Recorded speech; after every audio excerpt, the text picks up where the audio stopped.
नमस्कार मु ज्योतिष प्रशांत आपण को मोर ये यूट्यूब चैनल को स्वागत करुच्ची।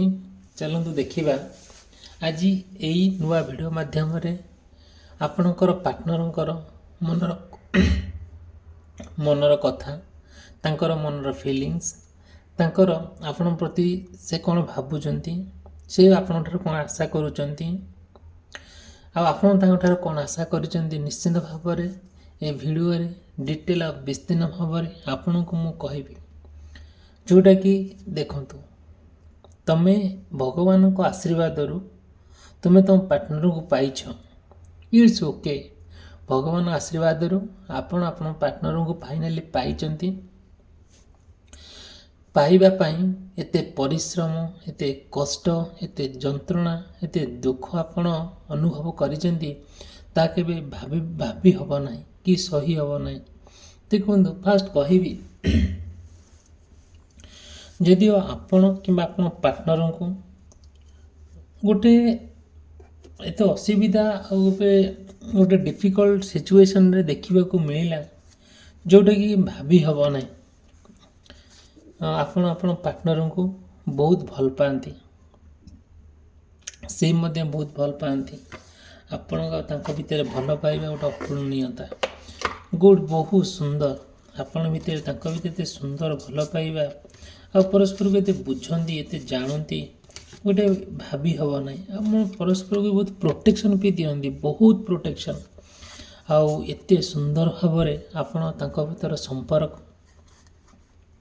ना कौन कथा अच्छी वर्णना करने ना कौन साहित्य अच्छी लिखापी सते जमी आप भितर गोटे भल पाइबा एते सुंदरता एते आदरता एते केयरिंग सते जमी गोटे अपूरणीयता सते जमी गोटे चिरस्मरणीय। देखो फास्ट आपण जदिओ भी एमती देखुं आपण पार्टनर भितर आपण भितर एमती किछि दिन गला आपण भितर आपण पार्टनर भितर किछिटा मनमनातर मतामत तर है। देखो कौ भली स्पेशली मु कहबी जदिओ आपण आपण पार्टनर मेष राशि कर्कट राशि तुला राशि मकर राशि होता है यही राशि अनुजाई जदिओ भी आपण मैंने टिके भल मंद कर जानी निश्चित भाव में आपण अनुभव करें जे जिते आपण पार्टनर गोटे हिडन ड्रीम थिला गोटे जो ड्रीम जो स्वप्न थिला आपण आउ गोटे जो आंतरिकता इच्छा थिला मनर अंतरर इच्छा आप हृदय इच्छाटा संपूर्ण कौन है जिते बड़े परस्पर सहित केयर सेयार करती आ परस्पर प्रति जोटा देखा कि हाँ मोर अंतर इच्छा या माने आप पार्टनर कहते मोर अंतर इच्छा सी भी कहती अंतर इच्छा आउ जिते बड़े आपण पार्टनर भितर गोटे सुंदर आउ गोटे सुंदर परिस्थिति सृष्टि है जोटा कि आपण पार्टनर नहीं कि बहुत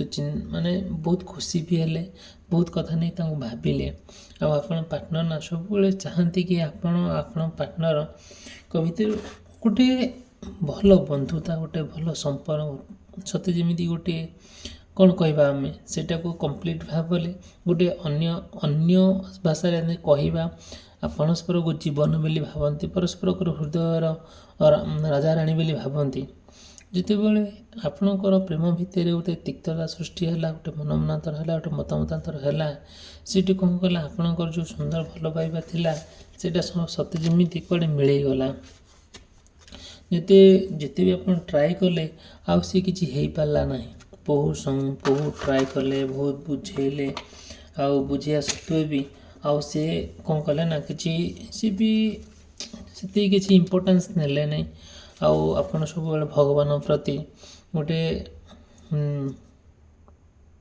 शरणापूर्ण हेले भगवान सब दुखर कथा शुणेले जिते बड़े आपण प्रेम आपण पार्टनर आपण बहुत भल पाउथिले ना सेते भगवान सब कहती प्रभु मते आपण गोटे भल पार्टनरटे देइचंती जदि गोटे भल पार्टनर मत मुझे बहुत खुशी है मु भी सबकि पाईपारी आंक छड़ा दुनिया मोर आउ कहीं भी ना एक छड़ा दुनिया मत क्या भी भल भी लगुनि मु कौन करी प्रभु मत गोटे बहुत भल पार्टनरटे देइचंती ଭଗବାନ ଆପଣଙ୍କ କଥା ଶୁଣିଛନ୍ତି ଆଉ ଭଗବାନଙ୍କ ଆଶୀର୍ବାଦରୁ ଆପଣ ଯଥେଷ୍ଟ ଜାଗାରେ ପହଞ୍ଚି ସାରିଛନ୍ତି। ସବୁବେଳେ ଭଗବାନଙ୍କର ଆଶୀର୍ବାଦ ଆପଣଙ୍କଠାରେ ଅଛି। ଯେତେବେଳେ ଆପଣ ପାର୍ଟନର ଆପଣଙ୍କ ଭିତରେ ଗୋଟେ ତିକ୍ତତା ସୃଷ୍ଟି ହେଲା, ପରସ୍ପର ଭିତରେ ବ୍ରେକଅପ୍ ହୋଇଗଲା, ପରସ୍ପର ଭିତରେ କଥାବାର୍ତ୍ତା ବନ୍ଦ ହୋଇଗଲା, ପରସ୍ପରକୁ ଦେଖିଲେ ଜାଣିଲେ ବି ଚିହ୍ନି ପାରିଲେ ନାହିଁ, ଆଉ ଯେତେବେଳେ ଏମିତି ସବୁ ସୃଷ୍ଟି ହେଲା, ଆଗରୁ ତ ଠିକ୍ଠାକ୍ ସବୁ ଥିଲା, ଆପଣ ପାଇଁ ସେ ଖାଇ ପିଇ ନଥିଲା, ଆପଣ ପାଇଁ ସେ ଶୋଇପାରୁନଥିଲେ, ଆପଣ ପାଇଁ ସେ କୁଆଡ଼େ ଯାଇପାରୁନଥିଲେ, ବିନା କନସଲ୍ଟରେ ବିନା ପରାମର୍ଶରେ, ବିନା କଥାରେ, ବିନା ଅନୁମତିରେ ସେ କୁଆଡ଼େ ବି ଆପଣଙ୍କ ଠାରୁ ଯାଉନଥିଲେ। ଯୁଆଡ଼େ ଗଲେ ଆପଣଙ୍କର ଅନୁମତି ଦରକାର ପଡ଼ୁଥିଲା। ଆପଣ କ'ଣ ଭଲ ମନ୍ଦ କହିଦେଲେ ସେ ବହୁତ ଖୁସି ବି ହେଉଥିଲେ। କିନ୍ତୁ ସେସବୁ ଜିନିଷ ଏବେ ସବୁ କୁଆଡ଼େ ମିଳେଇଗଲା, ଯେଉଁଟାକି ଆମେ ଭାବି ହେବନି ସେ ଜିନିଷ ଗଲା କୁଆଡ଼େ। ଏତେ ଭଲ ପାଇବା ଭିତରେ କେଉଁଠୁ ଆସିଲା କ'ଣ? ସେ ଯେତେବେଳେ ଏତେ ଭଲ ପାଇବା ଭିତରେ ସେ ଜିନିଷ କୁଆଡ଼େ ଚାଲିଗଲା, ସତେ ଯେମିତି କେଇଟା ମୁହୂର୍ତ୍ତରେ ସବୁକିଛି ଆପଣଙ୍କ ଜୀବନରେ ସବୁ ଲିଭିଗଲା। ଯେତେବେଳେ ଆପଣ ଆପଣଙ୍କ ଜୀବନରେ ଯାହା ସବୁ ଘଟଣା ଘଟିଥିଲା ସେତେ ସବୁ ଲିଭିଗଲା, ସେଇଠୁ ଆପଣ ସମ୍ପୂର୍ଣ୍ଣ ଭାବରେ ଭାଙ୍ଗି ପଡ଼ିଲେ। ଆଉ ଡିସାଇଡ଼୍ କରିପାରିଲେ ନାହିଁ କ'ଣ କରିବେ କ'ଣ ନ କରିବେ। ଆପଣ ବହୁତ ଭାଙ୍ଗି ପଡ଼ିଲେ, ଯେଉଁଟା ସେଇ କଥାକୁ ନେଇକି ବହୁତ ଚିନ୍ତା କଲେ। ଏତେ ଚିନ୍ତା କଲେ ଯେ ଧୀରେ ଧୀରେ ଆପଣଙ୍କ ମାଇଣ୍ଡକୁ ଏତେ ପ୍ରଶ୍ନ ଆସିଲା ଯେ ସେ ପ୍ରଶ୍ନକୁ ନେଇକି ଆଉ କୌଣସି ଡିସିସନରେ ଆପଣ ପହଞ୍ଚି ପାରିଲେ ନାହିଁ। ବାରଆଡ଼ୁ ସତର୍କପଟ ହୋଇଗଲେ ଆଉ ଆପଣ ପାର୍ଟନରକୁ ନେଇକି ସମ୍ପୂର୍ଣ୍ଣ ଭାବରେ ଗୋଟିଏ ଅସ୍ତବ୍ୟସ୍ତ ହୋଇ ପଡ଼ୁଥାନ୍ତି। ଆଉ ସତେ ଯେମିତି ଆପଣ ଏ ଦୁନିଆରେ ରହିପାରିବେ ନାହିଁ, ତାଙ୍କୁ ଛାଡ଼ିକି ଆପଣ ଚଳିପାରିବେ ନାହିଁ। ସବୁ କିଛି ପରିବର୍ତ୍ତନ, ସେ ଆପଣଙ୍କ ଭିତରେ ଯାହା ତାଙ୍କ ଭିତରେ ଯେଉଁ ମେମୋରି ହେଇଥିଲା, ଯେଉଁ ଲଭ୍ ଆଉ ଭଲ ପାଇବାଟା ଥିଲା, ସେଟା ସମ୍ପୂର୍ଣ୍ଣ ଭାବରେ ଆପଣଙ୍କୁ ପୁରା ଅସ୍ତବ୍ୟସ୍ତ କରିଦେଉଥାଏ। ସତେ ଯେମିତି ଗୋଟିଏ ଯେଉଁଟାକି ଆପଣ ଯୁଆଡ଼େ ଯାହା ଦେଖିଲେ ବି, ଯାହା ବି ଶୁଣିଲେ, ଖାଇଲେ ବି, ଯୁଆଡ଼େ ଗଲେ ବି ଆପଣଙ୍କୁ କିଛି ଭଲ ଲାଗୁନଥାଏ ୱିଦାଉଟ୍ ପାର୍ଟନର ବିନା। ଆପଣଙ୍କ ବିନା ପାର୍ଟନର ବିନା ଆପଣଙ୍କ ଜୀବନ ପୁରା ହାହାକାର ଶୂନ୍ୟକାର ଦେଖାଯାଉଥାଏ। ଆପଣ ସବୁବେଳେ ଚାହିଁ ବସିଥାନ୍ତି କେମିତି ସିଏ ଆପଣଙ୍କ ପାଖକୁ ପଳେଇ ଆସିବେ। ଯେତେବେଳେ କମ୍ପ୍ଲିଟ୍ ଭାବରେ ଆଉ ସମୟ ଅନୁଯାୟୀ ସେ ପରିବର୍ତ୍ତନ ହୋଇଗଲେ, ସମୟ ଅନୁଯାୟୀ ସେ କିଛି ଆଉ କରିପାରିଲେ ନାହିଁ, ସମୟ ଅନୁଯାୟୀ ସେ କୌଣସି ତାଳମେଳ ଖୁଆଇ ପାରିଲେ ନାହିଁ। ସତେ ଯେମିତି ତାଙ୍କ ପରିସ୍ଥିତି ବଦଳିଗଲା। ସବୁ କିଛି କେଇଟା ମୁହୂର୍ତ୍ତ ଭିତରେ ସବୁକିଛି ଛାରଖାର ହୋଇଗଲା। ଆଉ ଯେତେବେଳେ ଏଇସବୁ ଜିନିଷ ହେଲା, ଆପଣ ବହୁତ ତର୍ଜମା କଲେ, ବହୁତ କଷ୍ଟ ମଧ୍ୟ ପାଇଲେ, ବହୁତ ଯନ୍ତ୍ରଣା ମଧ୍ୟ ପାଇଲେ, ଯେଉଁଟାକି ଆପଣ ଆଉ କୌଣସି ଶେଷ ଷ୍ଟେଜ୍ରେ ପହଞ୍ଚି ପାରିଲେ ନାହିଁ। ଆପଣ ସବୁବେଳେ ଭଗବାନଙ୍କୁ ଆରମ୍ଭରୁ ଆପଣ ଡାକି ଚାଲିଛନ୍ତି, ଭଗବାନଙ୍କୁ ଆରମ୍ଭରୁ ଆପଣଙ୍କର ସୁଖ କଥା କହି ଆସିଛନ୍ତି। ଏବେ ଆପଣଙ୍କ ଦୁଃଖର ସମୟରେ ଭଗବାନଙ୍କର ଆଶୀର୍ବାଦରୁ, ମାଆଙ୍କର ଆଶୀର୍ବାଦରୁ ଆପଣଙ୍କର ସବୁକିଛି ପରିବର୍ତ୍ତନ, ସବୁକିଛି ବଦଳି ଯାଇଛି। ଯେଉଁଟାକି ଦେଖିବେ ଆପଣ ଭାବିପାରିବେନି କେତେ ବାଟ ଆପଣ କ'ଣ ସବୁ କେତେ ବାଟ ଆଗକୁ ଯାଇଛନ୍ତି, କେତେ ବାଟ ପଛକୁ ଆସିଛନ୍ତି। ଯେତେବେଳେ ଆପଣ ପାର୍ଟନରଙ୍କୁ ପାଇନାହାନ୍ତି ଆଉ ବହୁତ କଷ୍ଟ ହେଇଛି, ଶେଷରେ ଆପଣ ଭଗବାନଙ୍କୁ ଜଣାଇଛନ୍ତି, ମାଆଙ୍କୁ ପ୍ରାର୍ଥନା କରିଛନ୍ତି, ଆଉ ମାଆ ବି ଆପଣଙ୍କର ଆରମ୍ଭରୁ ଶେଷ ପର୍ଯ୍ୟନ୍ତ ସବୁ ଦେଖିଛନ୍ତି। ଆଉ ଯେଉଁଟାକି ଭଗବାନ ଆପଣ ଦୁଃଖ ସହିପାରିଲେ ନାହିଁ, କେବେ ବି ସହିପାରିଲେ ନାହିଁ। ସେ କ'ଣ କଲେ, ଆଉ ତାଙ୍କର ଆଶୀର୍ବାଦରୁ, ତାଙ୍କର କୃପାରୁ ଆପଣ ପାର୍ଟନରଙ୍କୁ ପାଇଛନ୍ତି। ଫାଇନାଲି ଗୋଟିଏ ଜାଗାରେ ଆପଣ ପାର୍ଟନରଙ୍କୁ ପାଇଛନ୍ତି। ଆଉ ସେଇଠି ସମ୍ପୂର୍ଣ୍ଣ ଭାବରେ ଗୋଟିଏ ଫାଇନାଲ୍ ପଏଣ୍ଟରେ ପହଞ୍ଚିବା ପାଇଁ, ଆଉ ଯେଉଁଟାକି ଆପଣଙ୍କ ଘରେ ପ୍ରତିଶ୍ରୁତି ଦେଇଛନ୍ତି, ତାଙ୍କ ଘରେ ମଧ୍ୟ ପ୍ରତିଶ୍ରୁତି ଦେଇଛନ୍ତି। ଆଉ ସୁନ୍ଦର ଭାବରେ ପରସ୍ପର ବୁଝାମଣା ଠିକ୍ ହୋଇଯାଇଛି। ଶେଷରେ ସିଏ ନା ଆପଣଙ୍କ କଥାରେ ଏକମତ ହୋଇଛନ୍ତି, ଆପଣ ତାଙ୍କ କଥାରେ ଏକମତ ହୋଇଛନ୍ତି, ଯେଉଁଟା କମ୍ପ୍ଲିଟ୍ ଭାବରେ ଆପଣଙ୍କ ଜୀବନ ସୁଖମୟ, ଦୀର୍ଘମୟ ହୋଇ ଅନ୍ୟ ଏକ ରୂପ ଧାରଣ କରିଛି। ଯେଉଁଟା କମ୍ପ୍ଲିଟ୍ ଭାବରେ ଆପଣ ସମାଜର ଜଣେ ପ୍ରଶଂସକ ହେଇ, ଆଉ ଗୋଟେ ଉଦାହରଣ ହେଇ ରହିଛନ୍ତି।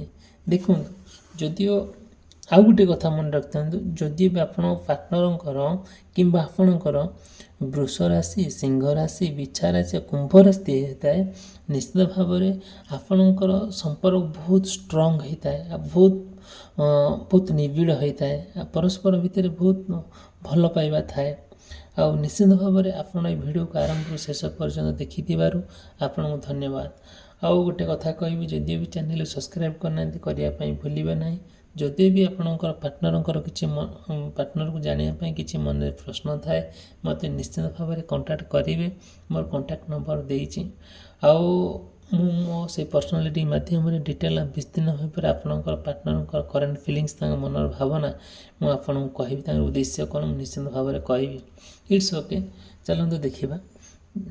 ଯଦିଓ ଆପଣଙ୍କର କିମ୍ବା ଆପଣଙ୍କ ପାର୍ଟନରଙ୍କର ମିଥୁନ ରାଶି, କନ୍ୟା ରାଶି, ଧନୁ ରାଶି, ମୀନ ରାଶି ହୋଇଥାଏ, ଏହି ରାଶି ବ୍ୟକ୍ତି ବିଶେଷ ହେଲେ ଦାମ୍ଭିକ ରାଶି। ସେମାନେ ପରସ୍ପର ବହୁତ ବୁଝାବଣା, ଆଦରତା, ଭଲ ପାଇବା, ସ୍ନେହ, ମମତା ସବୁକିଛି ତାଙ୍କ ଭିତରେ ପରିପୂର୍ଣ୍ଣ ରହିଥାଏ।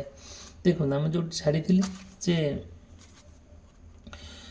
ହଁ, ସେ ଛାଡ଼ିଥିଲେ ଯେ ଆପଣ ଯେତେବେଳେ ପାଇଛନ୍ତି ଆପଣ ପାର୍ଟନରଙ୍କୁ, ଏକ ଖୁସିର ମୁହୂର୍ତ୍ତ ଆପଣ କ'ଣ କରିଛନ୍ତି, ଗୋଟେ ଏନ୍ଜୟ କରିଛନ୍ତି।